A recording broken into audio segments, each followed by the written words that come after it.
Hello दोस्तों, आज हम बात करने वाले हैं मॉडल पेपर अर्थात सैंपल प्रश्न पत्र या फिर सैंपल पेपर की बात करने वाले हैं, जो कि 22-23 का है। किस तरह के सवाल आएंगे और कितने कितने नंबर के आएंगे, उन सब की आज हम चर्चा करने वाले हैं। तो सबसे पहले हमें पूर्णांक आएगा 70 का, और जो समय होगा वो 3 घंटा 15 मिनट का होगा। 3 घंटा 15 मिनट का होगा। और सभी अब हम बात करते हैं प्रश्न 1 की। तो प्रश्न 1 में जानते हो 4 विकल्पीय दिए होते हैं भैया। 4 खंड दिए गए हैं और सही विकल्प। तो हम पहले क्वेश्चन की बात करते हैं। फलक केंद्रित घनीय कोशिका में परमाणुओं की संख्या। फलक केंद्रित घनीय कोशिका में परमाणुओं की संख्या। अगर आप इस पेपर को पढ़ लेंगे तो बेझिझक 15 नंबर आपके क्लियर हो जाएंगे। सिर्फ इसी पेपर से आएंगे 15 नंबर। इस पेपर से ही 15 नंबर आएंगे, आप देख लेना। पेपर में एफसीसी के लिए हमें परमाणुओं की संख्या ज्ञात करनी है। तो एफसीसी के लिए भैया कितनी होती है?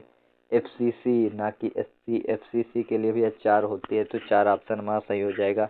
निम्न में से कौन सा विलयन का अणु संख्या गुण नहीं है? तो कौन सा नहीं है आपको पता होगा, आप टिक लगाना। पृष्ठ तनाव इसका आंसर हो जाएगा। शून्य कोट की अगर हम बात करें तो शून्य कोट की दर नियतांक का मात्रक क्या है? तो इसमें से कौन सा ऑप्शन होगा, आप देख लेना और पढ़ लेना। सेम ऐसे ही सवाल आएंगे। इनमें से कौन सा यौगिक कैनोजारो अपक्रिया नहीं देता है? ये भी हमारा मोस्ट इम्पोर्टेंट क्वेश्चन है। एथिलएमीन पर HNO3 की क्रिया से अगर हम करते हैं, एथिलएमीन पर अगर HNO3 की क्रिया से ज़्यादातर क्वेश्चन हमारे रिएक्शन पर आते हैं। एक बात देख लेना। और ये हमारा 14 चैप्टर था, जैव अणु चैप्टर से है। ग्लूकोज अपचायक गुण प्रदर्शित करता है, क्योंकि इसमें एल्डिहाइड होता है फिर हाइड्रोक्साइड, तो इसमें एल्डिहाइड होता है ग्रुप।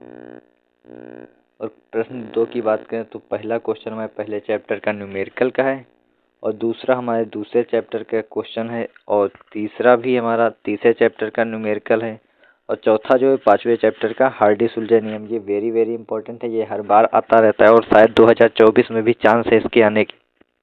2024 में भी चांस है इसके आने के।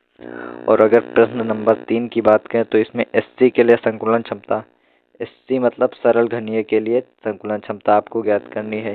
फिर अक्रिय गैसें की 2 विशेषताएं और उपयोग, जैसे हाइड्रोजन नहीं, हीलियम लिथियम, हीलियम और नाइट्रोजन, ऐसे हीलियम नाइट्रोजन आर्गन, ये सब हमारी अक्रिय गैसें हैं।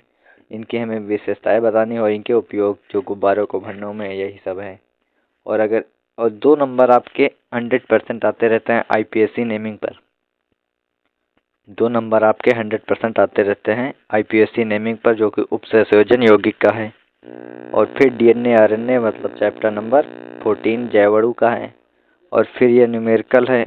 और फिर निम्न पर टिप्पणी लिखना, तो ये चैप्टर 5 का है। और ये एमीन चैप्टर नंबर 13 का है क्वेश्चन। ये वेरी वेरी इंपॉर्टेंट है, और ये 3 नंबर का भी है, 5 नंबर में भी आ सकता है ये। और एक क्वेश्चन ग्लूकोज से आपका पक्का रहता है 5 नंबर का। ये हमारे पहले चैप्टर का न्यूमेरिकल है, और ये हमारा चैप्टर नंबर 4 का है। वेरी वेरी इंपॉर्टेंट है, और ये ऐसे ही प्रश्न आएंगे। इनमें से कम आपके 15 नंबर 100% क्लियर हो जाएंगे। लिंगेट क्या है? चैप्टर 9 है। चैप्टर 9 का है उपसंयोजन यौगिक का। निम्न में कारण से ज्यादातर सिर्फ एक गैस आती है। क्या भैया? एक गैस आती है, वो भी 5 नंबर दी जाती है। तो आप इसकी बिल्कुल भी चिंता मत करना। मैं आपको 5 से 6 गैसें बता दूंगा, जिनमें से एक का आना निश्चित ही है। और अगर नहीं आएगा तो आप कमेंट कर देना, एनालिसिस करा दूंगा मैं आपको। 6 गैसें बताऊंगा और 6 में से एक का आना ही आना है। ये कम से कम 4-5 साल से 2019 से लगातार ऐसा ही हो रहा है। और हाइबर विधि है, हाइबर, और उसका मैं एक वीडियो लाऊंगा जिसमें 5 से 6 गैसें होंगी, और उनमें से एक आ जाएगी। ज़्यादा गैसें आपको तैयार करने की ज़रूरत नहीं है, क्योंकि पेपर में सिर्फ एक गैसें पूछेगा। और अगर टिप्पणी पर, तो टिप्पणी आपको मोस्ट इम्पोर्टेंट की एक मैराथन लाऊंगा, उसी में सब हो जाएंगे। और क्या होता है जब इसकी अलग से लाऊंगा मैराथन। बाकी ज़्यादातर रिएक्शन ही पूछी जा रही हैं। और कैसे प्राप्त करोगे, ये हमारा मॉडल पेपर है। और आप सभी को PDF जो है